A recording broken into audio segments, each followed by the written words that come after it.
नहमदुहु व नुसल्ली व नुसल्लिमु अला रसूलिहिल करीम अम्मा बाद फ़अऊज़ु बिल्लाहि मिनश शैतानिर रजीम बिस्मिल्लाहिर रहमानिर रहीम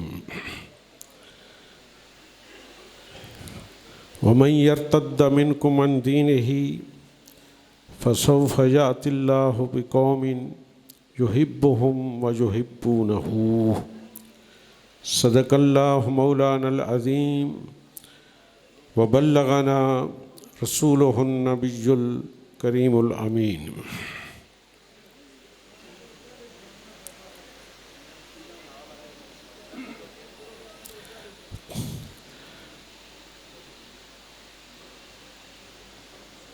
ये एक अज़ीम मजलिस और निराली महफ़िल है जिसके सुनने वाले भी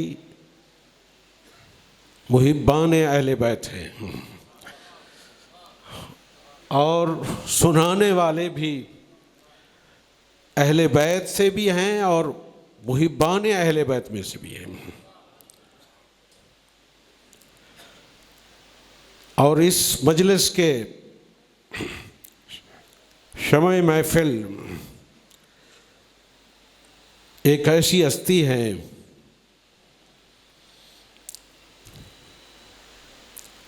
जिन्होंने मसलके मेहरे अली का झंडा उठाया हुआ है। मसलके मेहरे अली का झंडा उठाया हुआ है। आप पूछेंगे कि मसलके मेहरे अली क्या है, तो मैं उसका जवाब दूंगा मसलके मेहरे अली है। मसलके मेहरे अली है। मेहर का माना मोहब्बत है, मेहरे अली है। इदारा भी ऐसा जो हुसैनिया शरीफ भी नाम है और इसकी पहली ईंट रखने वाले मेरे शेख वलीये मादरजाद हुजूर सैयदना शाह अब्दुल हक साहब क़ुद्दस सिर्रुहुल अज़ीज़ हैं। हज़रत क़िबला शाह साहब से मुलाकात हुई तो मैंने पूछा आपके विसाल के बाद कि हमारे हज़रत के बारे आप कुछ जुमले इरशाद फरमाएं। फरमाया इस ज़माने में उनकी नज़ीर नहीं मिलती, वो अदीमुन नज़ीर हैं। अल्लाहु अकबर। तो मगरिब की नमाज का वक्त करीब है। बस मैं मुख्तसरन इतना अर्ज़ करूँगा कि आजकल की जो मुफाजला की बातें शाह साहब ने बड़े खूबसूरत अंदाज में बयान फरमाया और आप हजरात ने समाअत फरमाया। इसकी बुनियादी वजह मैं बयान करना चाहता हूँ। बुनियादी वजह इसकी क्या है, इस इख्तलाफ की, और सोशल मीडिया पर हर तरफ ये बातें हो रही हैं।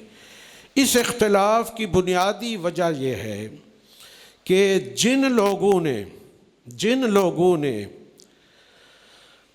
अल्लाह के नबी हसन हुसैन अली व फातिमा को नबी पाक सल्लल्लाहु अलैहि वसल्लम के वजूद से अलग समझा, उनके वजूद से अलग समझा, वो इख्तलाफ कर बैठे। और जिन्होंने इसी को हसन हुसैन फातिमा अली को वजूद मुहम्मदी का नमूद समझा, उसका इजहार समझा, वो कह उठे कि मेहरे अली है हुब्बे नबी, हुब्बे नबी है मेहरे अली। हुजूर क़िबला शाह साहब मेरे पीर मुर्शिद हुजूर सैयदना पीर अली जुनैदुल हक साहब जो ख़ुद फाजिल जलील हैं दामत बरकातुहुल आलिया, उनकी मौजूदगी में क़िबला शाह साहब आयत मुबाला पढ़ रहे थे तो इनकी मौजूदगी में क़िबला पीर साहब की मौजूदगी में इसी आयत मुबाला के अंदर मैंने ये बयान किया था कहीं खड़े होकर कि अनफुसना से क्या मुराद है, अनफुसना से क्या मुराद है। शाह साहब मौलवी बरखुरदार मुल्तानी ने लिखा है कि मुफस्सिरीन का इजमा है कि अनफुसना से मुराद मोहम्मद मुस्तफ़ा है और अलीउल मुर्तज़ा है। तो अली नफ्से नबी है, अली नफ्से नबी है। मंतकी अंदाज में देखो, अली नफ्से नबी है, ये सुगरा बन गया। ये क्या बन गया? सुगरा। मंतकी इसको कहते हैं शक्ल अव्वल बनेगी। अली नफ्से नबी है और नफ्से नबी के बराबर कोई नहीं है। सुगरे की दलील कुरान मजीद की आयत मुबाला कि अली नफ्से नबी। सुगरा भी कती है, कुबरा भी हदीस से साबित है। खसाइस अली के अंदर इमाम नसाई ने ये हदीस नकल किया कि ला तादिलो नफ्सुन बे नफ्से रसूलिल्लाह, कोई नफ्स नफ्से रसूल के बराबर नहीं हो सकता। नकरा माताते नफी है जो मुफीद अमूम है, कोई नफ्स नफ्से रसूल के बराबर नहीं हो सकता। ये बन गया कुबरा।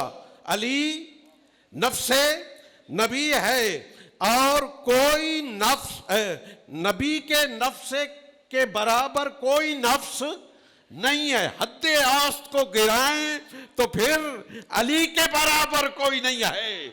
नतीजा भी कती है, शक्ल के मुकद्दमात कती तो नतीजा भी कती। नतीजा ये निकला कि अली के बराबर कोई नहीं है।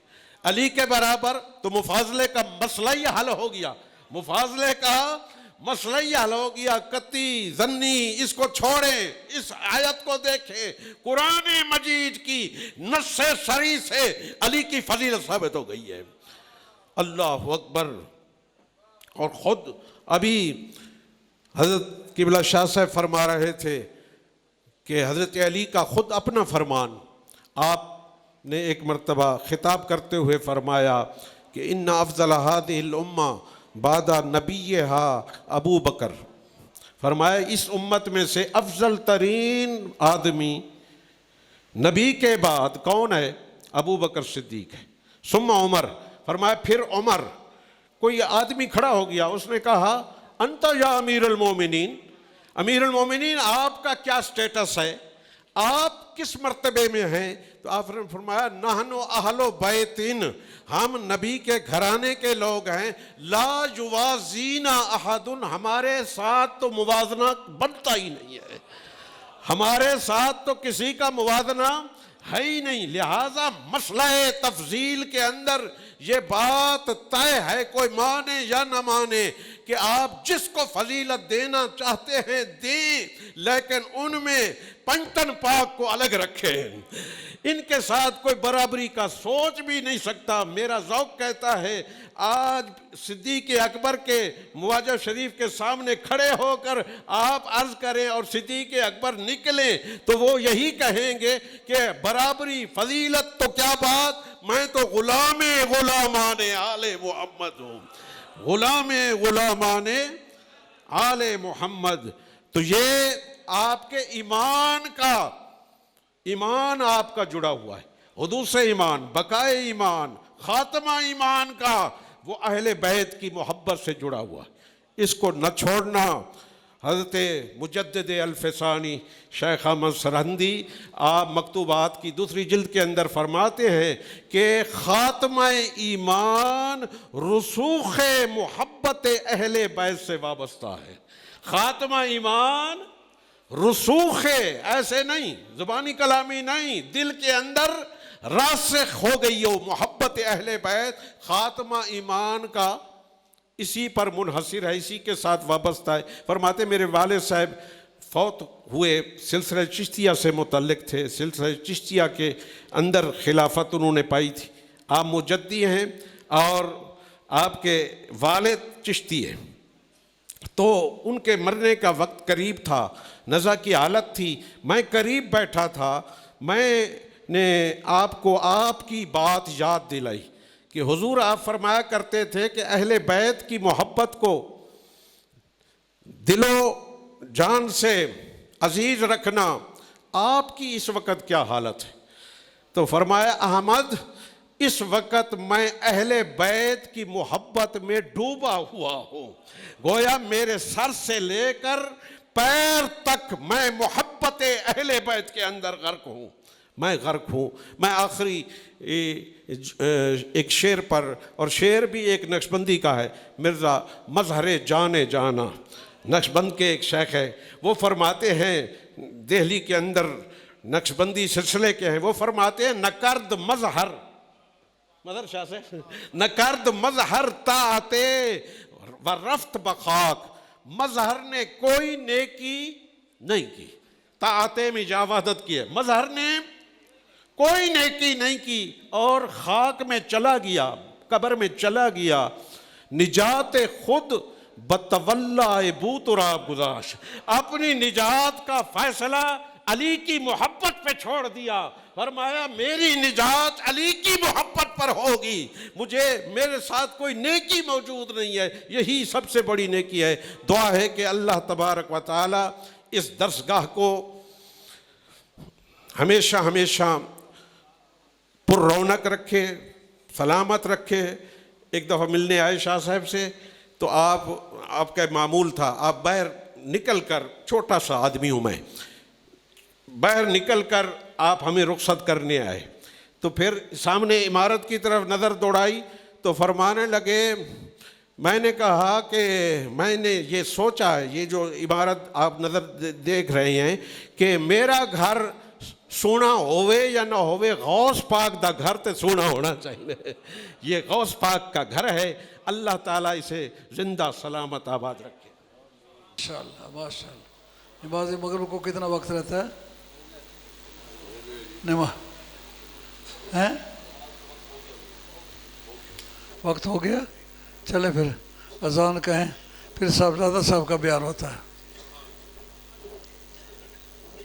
चले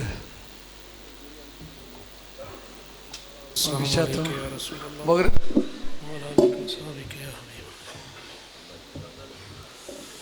अल्लाह